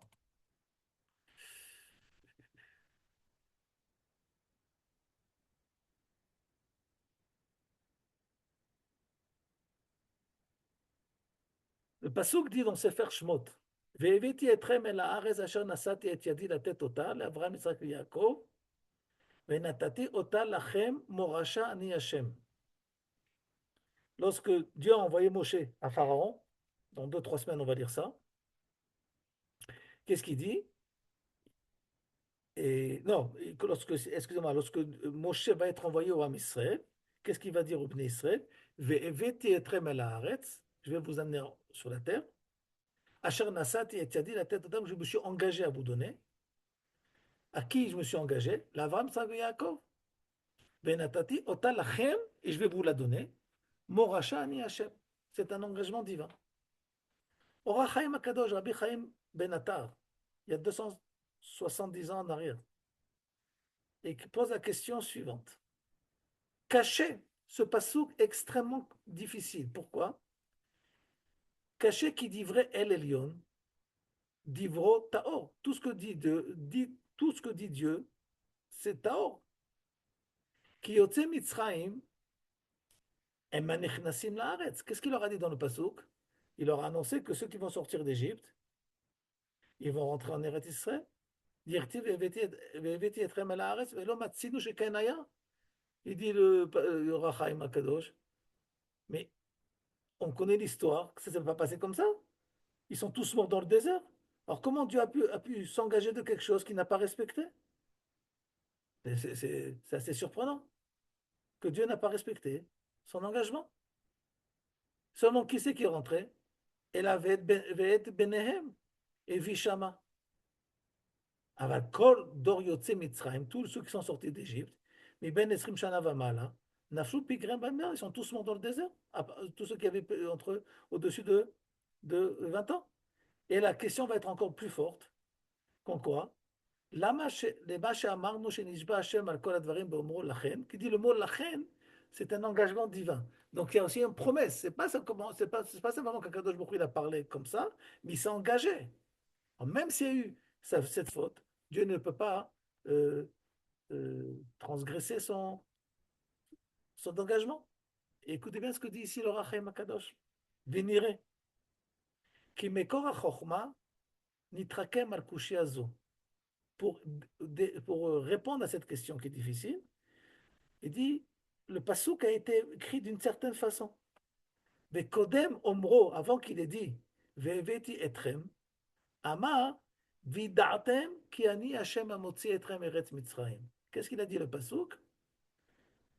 Ok? Avant, il a dit, ah, je n'ai pas écrit ce pasouk, excusez-moi, je me suis trompé. Prochaine fois, il a écrit, Vida'atem ki ani Hashem elokechem asher hotzeti etrem Mitzrayim. Ce qui veut dire que quoi? Que le fait de savoir que Dieu t'a sorti d'Égypte, c'est la condition sine qua non à l'engagement divin que quoi? Qui va te faire entrer en Eretz Israël. Quand est-ce que Kadosh Baruch Hu, il s'est engagé à te faire entrer en Eretz Israël? Si tu as compris que quoi? Que celui qui te fait sortir d'Égypte, c'est Kadosh Baruch Hu. Ce qui veut dire que si tu arrives à la frontière d'Eretz Israël et que dans ta tête, c'est pas Kadosh Baruch Hu qui te fait rentrer en Eretz Israël, mais qui? Moshe Rabbeinu, alors tu ne rentreras pas en Eretz Israël. Pourquoi? Pourquoi? Encore une fois. Parce que la Torah, ça passe pas par un enseignement, et Moshe Rabbeinu, c'est un enseignant. Moshe Rabbeinu, ou lo Abba. C'est celui qui a transmis la Torah. Il n'a pas eu il a pas eu le statut de Avraham Avinu, de Yitzhak Avinu, de Yaakov Avinu. Et il y a eu, et ce qui se passe souvent dans dans les milieux, on va dire, qu'on connaît, souvent, on est capable de prendre le rave pour un bon Dieu, tout arrive par lui, que tout se réalise. Personne, quoi que ce soit, personne ne peut le contredire. Et il dit le Rachaim Akadosh, il faut vérifier. Est-ce que tu es Oved Hashem ou Oved le rabbin? Chas Shalom. Il dit le Rachaim Akadosh. Tu peux arriver à ce que quoi? À la frontière d'Eretz Israël, et que tu vas être Oved Moshe Rabbeinu. Et c'est pour ça que tu ne vas pas rentrer en Eretz Israël. Pourquoi? Parce que d'abord, il faut que tu aies une identification au projet. Et s'identifier à l'enseignement, à l'enseignant, ce n'est pas une identification. Il faut vivre ce qui est en toi. Et le but de l'enseignant, c'est pas de te passer des connaissances, mais de te faire découvrir ta volonté qui est celle d'Akadosh Baruch Hu. Et ça voudrait dire que si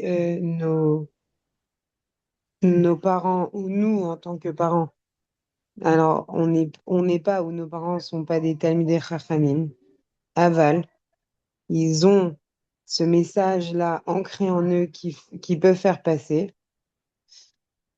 Alors, Lou, je pourrais plus m'accrocher à ça plutôt qu'à je sais bien qu'il faut que je m'en impose toujours plus, hein. Je me... Batsheva, tu dis tellement des choses justes, mais tu n'oses pas aller très loin. Alors, je vais aller très loin à ta place, avec ta permission. C'est ce que je dis à la levaya de ma maman, hein, quand j'ai fait le SP de ma mère.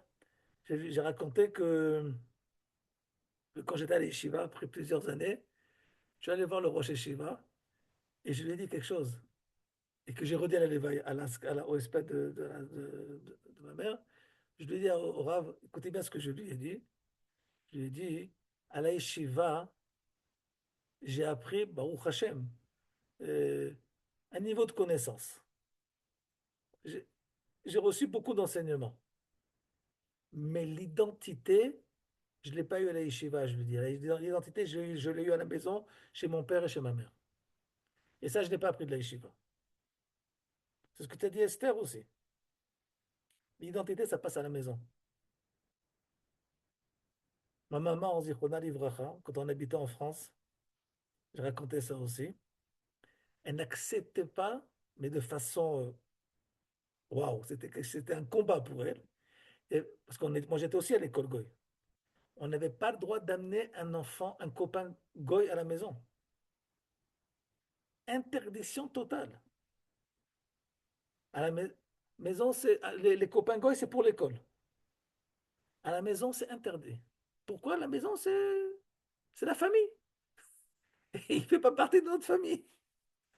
Et pourtant, lorsque j'ai amené des copains juifs, ah, ceux-là, c'est de notre famille. Ceux-là, ils font partie de notre famille. C'est des notions d'identité. Et quand l'identité est en place, comme tu as dit très bien, Batsheva, alors après, tu as envie de connaître. Tu as envie de connaître. Tu as envie d'approfondir qui tu es et comment tu peux progresser. Mais de faire le, le, le, le mécanisme inverse, ça n'a jamais réussi, ça ne réussira jamais. Pourquoi? Parce que la connaissance n'est pas là pour éveiller, n'est pas là pour créer une volonté. Elle est là pour éveiller ma volonté primaire. Et ça, il faut faire attention quand on fait partie d'un bêta midrash ou comment on appelle ça, d'un mixar dans la société israélienne et tout, de vérifier est-ce que je rencontre ou j'essaye de rencontrer la volonté divine ou des enseignements. Et ça, c'est ce que, pour en revenir à ce qu'on a étudié, à ce qu'on a commencé à étudier aujourd'hui, c'est c'est exactement ce que on a commencé le cours, que on revient au début, d'où on apprend les mitzvot des Rabbanan. Est-ce qu'on apprend de quoi? Du Bedin, lo tasur min hadavar asher yagidu lecha, ou non? She'al avicha viyagedecha, zekenecha veyomru lecha.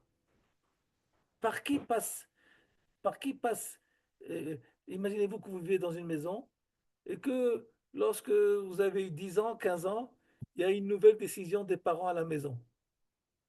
Vous n'allez pas leur poser la question, mais quand j'avais 2 ans, ça n'existait pas, cette décision. Non, c'est quelque chose qui progresse, qui s'améliore, qui mûrit. Et en fonction de ça, de cette vie qui s'améliore et qui progresse, les parents, ils décident de faire X, Y, Z pour faire avancer le message, le vécu de la maison. C'est ce qu'on voulait dire ici, que quoi? Que les mitzvot des rabbanan ne proviennent pas d'un enseignement des rabbanim. Ça provient tout simplement à une perfection de l'identité familiale au sein du Ham Israël. Les mitzvot des rabbanan, c'est pour être encore plus près d'Avinu.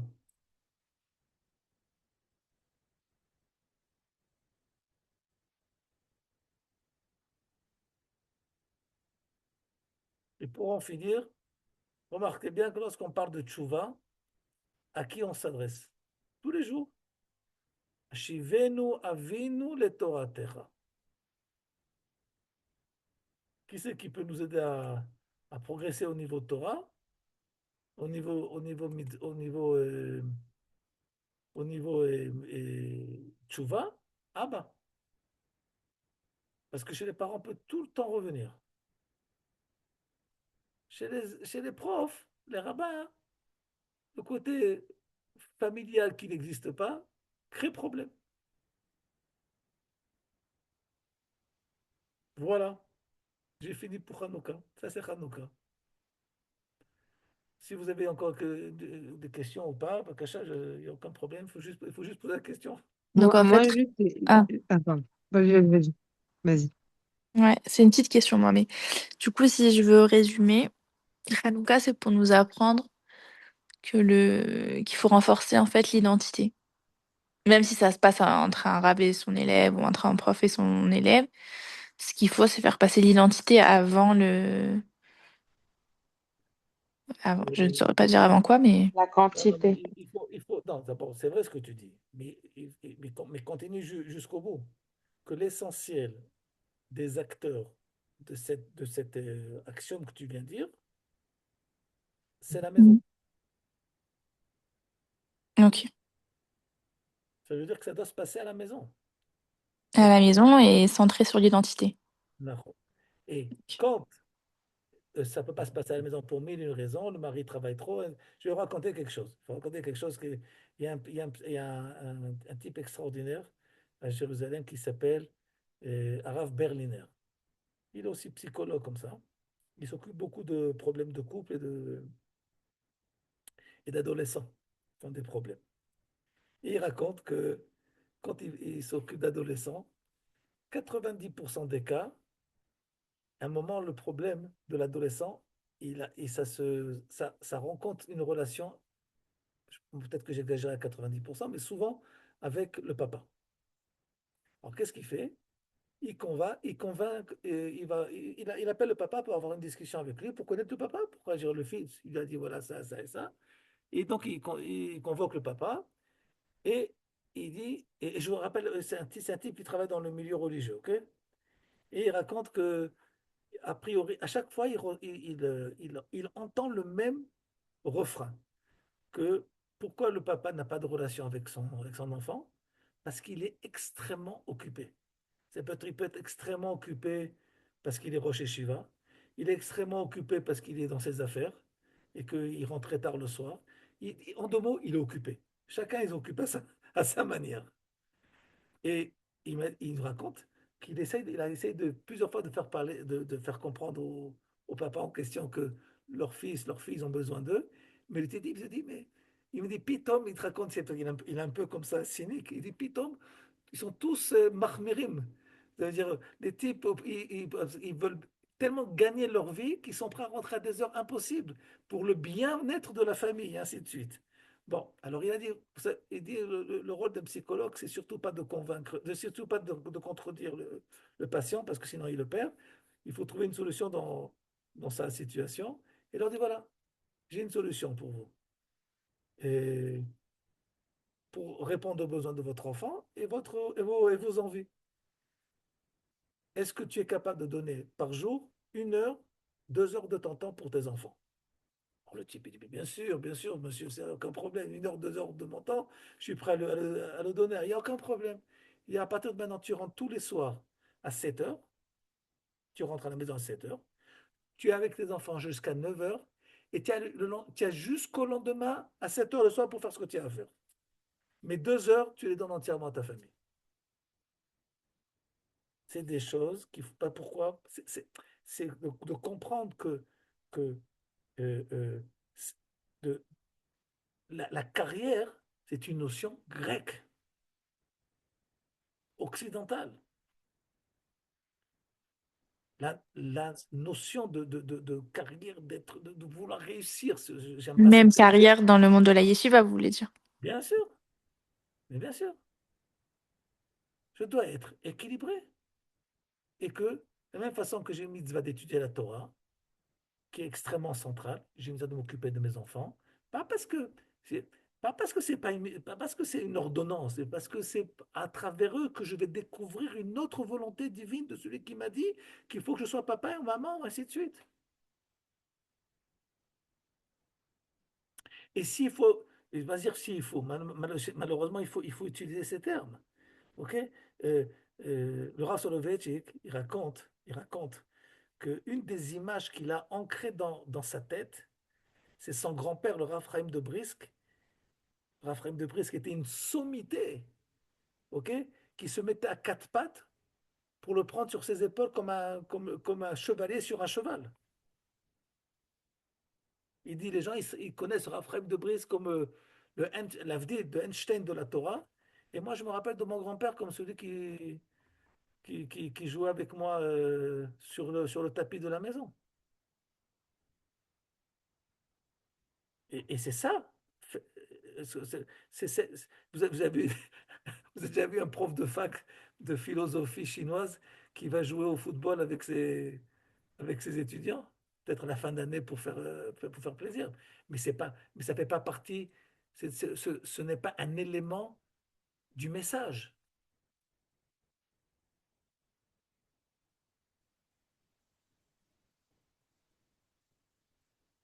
Bon, d'accord. D'autres questions? Pour réfléchir un peu à ça. Ok. Je vous donne un autre exemple. Quand vos enfants ils rentrent à la maison et qu'ils n'ont pas une bonne note, par exemple, c'est quoi les notes? C'est quoi les notes? C'est pas la Grèce en puissance? Pourquoi un enfant il doit savoir les notes de toute la truc et tout le temps voir qu'il est parmi les derniers de la classe au niveau des notes?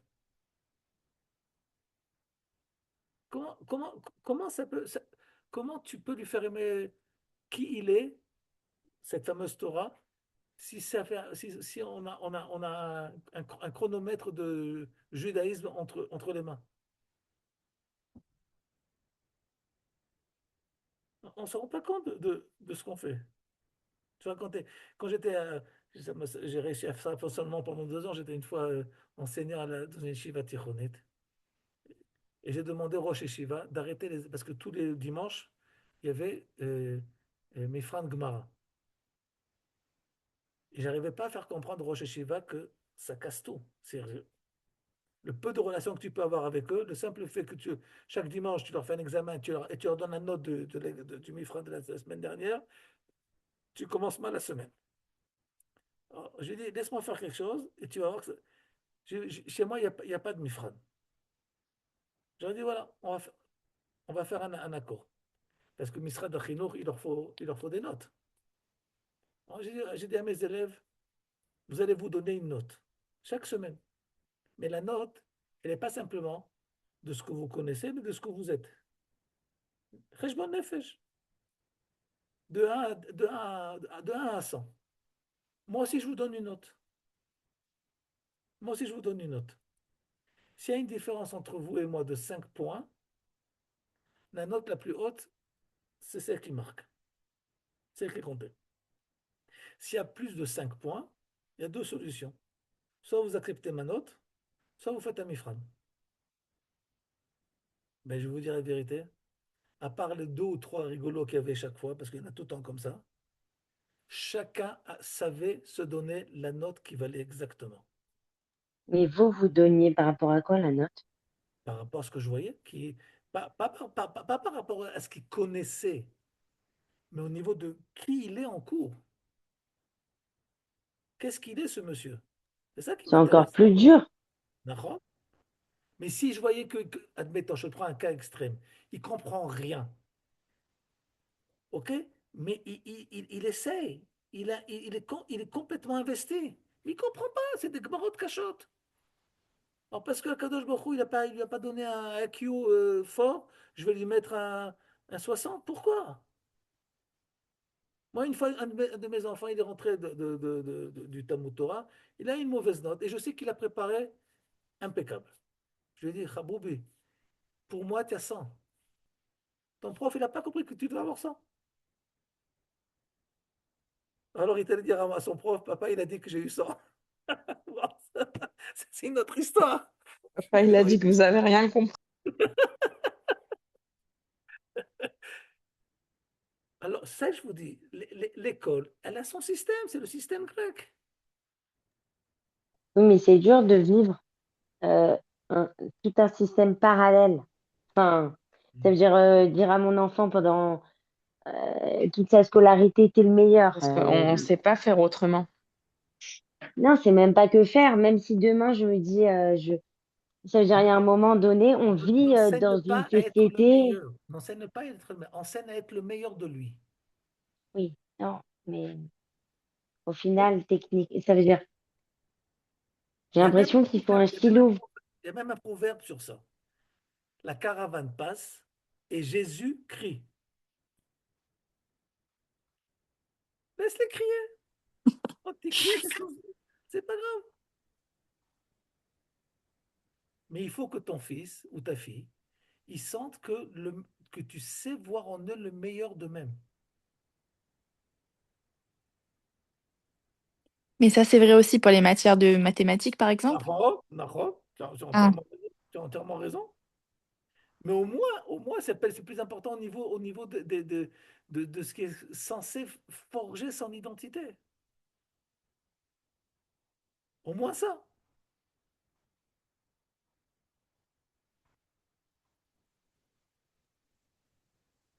faudrait ouvrir une école, en fait. Mais Quoi? dans l'application, ça va?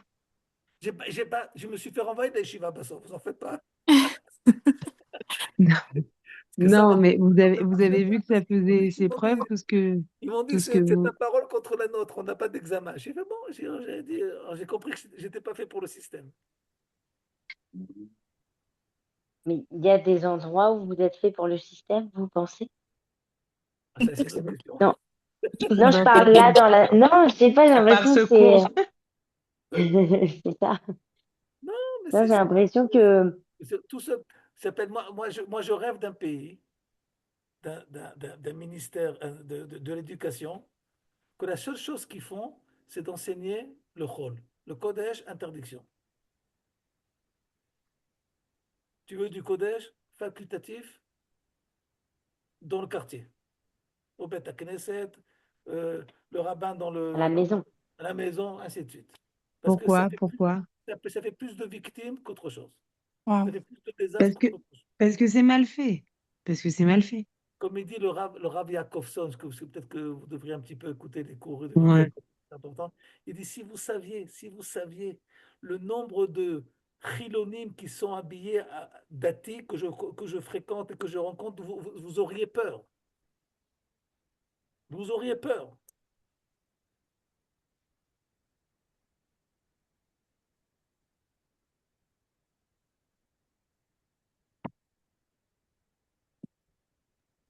Moi, je trouve qu'en France, les écoles juives, on était au top. Ça, je ne peux pas savoir parce que j'y étais pas. J'ai eu la même chance qu'Esther. Alors, Non, c'est pas une chance que vous avez eue. Enfin, je pense pas. ah non, Mais- je pense pas que j'aurais pu. non, mais on a eu, moi je trouve qu'on a eu un Ça dépend, super moi, c'est vrai. enseignement de Kodesh. Moi, j'étais dans une Ouais, école bon, juive et l'enseignement était très nul. moi j'étais à Nice et Non, j'ai eu quelques. vous vous rendez compte que ça fait 1 heure et demie que je parle avec vous et vous me parlez encore d'enseignement, mais moi je vous parle de relations humaines. Oui, mais vous savez pourquoi? Parce qu'on est des femmes et c'est ça tout le problème. De quoi? Parce que, parce que moi, c'est très difficile de trouver son macom du coup de relationnel à ce moment-là quand on est une baroura, quand on est une femme. Et on a oui besoin de ça pour avancer, et on a oui besoin de ça pour intégrer et tout ça. Et ça passe pas toujours par les parents. Il y a des choses fondamentales qui passent oui par les parents, mais quand on doit aller plus loin, ça passe pas par les parents. Et c'est très difficile de créer cette relation. Et malheureusement, c'est pas les bonnes femmes qui savent transmettre. C'est les bons hommes. Et moi, je trouve que c'est très dur de trouver sa place en tant que femme et dans ce cas-là. En tant que jeune fille, en tout cas, je me souviens à l'époque que du coup, tu t'imprègnes, tu veux toujours plus, mais en fait, t'as pas des discussions à avoir tellement longues et tellement trucs, et c'est pas, et Mais un encore barreau une fois, yeshiva, il a ses à réponses. l'origine, cette discussion profonde et intime et tout ça, elle devrait se passer où? À la maison avec les parents. Ouais, J'ai incompris. Vous avez ça, compris? Il m'a dit, on vit dans une société où les parents, ils prennent leurs enfants pour un investissement bancaire. Ils les mettent à l'enseignement dans un Mossad, dans une école, et à la fin des 4 ans, ils veulent intérêt et agio. Ça ne marche pas comme ça. Alors investissez dans vos enfants et soyez aussi, sachez que c'est pas parfois, parfois c'est pas suffisant. Il faut faire la tefila d'abord, c'est la première chose. Mais le plus important, essayez de faire passer que la Torah, c'est pas les rabbins, c'est pas les enseignants, c'est Retzon Hashem. C'est tellement primaire sur quoi on parle. Il faut faire un cours sur ça. Et encore une fois, sinon, on vit une assimilation qui est très, très, très difficile à identifier, qui est la dimension grecque. Voilà. Torah Ta'av, de l'autre Torah Tarav.